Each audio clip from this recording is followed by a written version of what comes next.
Alright, and to the 4-5 matchup. Hey, we got the 4 seed. So we played Hitmen this weekend. They were missing like every single one of their players. So it wasn't much to like, oh yay, we beat Hitmen finally, yay. They're a great team, well-balanced team, just like SWAT is. It stinks that they couldn't have had their starters there for a like a kind of a playoff preview. But it is what it is. Yeah, Hitmen were one of the hottest teams coming into the playoffs, but now on a 4-game losing streak. Again, I'm going to account those last 2 losses that, again, their starters weren't there.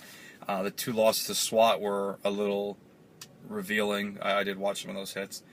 In the 2 games, the Kittens batted .682 in those 2 games, and 46% of our hits were extra base hits. Again, I understand your starters weren't there, but if you talk to Shake and some of the guys that were there, most of those balls were not going to be caught either way. I mean, we were pounding the ball pretty well, which was kind of nice.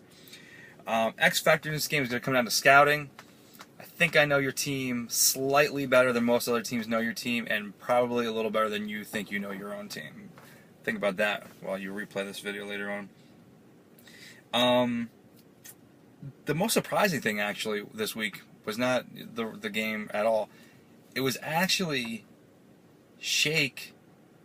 A little bit of frustration for the first time I've ever seen. And he's a great guy, and I've seen him play for 4 years now. First time I've ever actually seen him a little unhinged at his own teammates for not running balls out, not sliding at home plate. And I get it, because I'd probably be the same. I'd be the same way. When one of your teammates says, "Oh, this game doesn't matter," it actually does matter a lot. And like I said, without their normal leaders being there, Shake was kind of the emotional team leader and the all around leader, and I think it got to him a little bit because there was a little bit of frustration on the team, and the Hitmen are not a team that get rattled so easy. Again, I think it's completely different once the rest of the cast of players gets back there, but it was it was interesting to say the least on that one.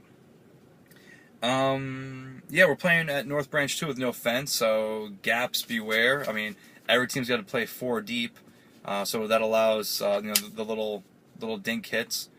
Oh, who bought the mercy on that team? How dare you? I thought I give you guys way more credit than to go out and be sellouts like that. I hope you enjoy that girl's bat. I hope that girl's bat is the downfall, because you guys have always been a contact, hit the ball over the field. And with that bat, all you guys were trying to do is be like Invictus and try to hit the ball over the fence. And this weekend, there is no fence, so I would advise not using that girl's bat against us. Because I'll have Warren and Bassa chasing balls out like this all day long on you guys. Oh, and I guess the only downside for us is some of us kittens are going to be heading out to Maine this week.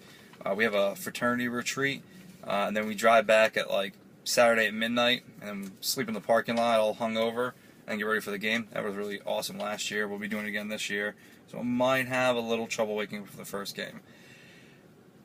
Prediction: Kittens, 3 games, all close, just like last year's games were, but we got swept because of Gabe and his defensive outfielding abilities. But this year, I think it's gonna be a little different. I got some pop, got some all around good players. That's all I got, guys. I'm going to be posting these up in a few minutes.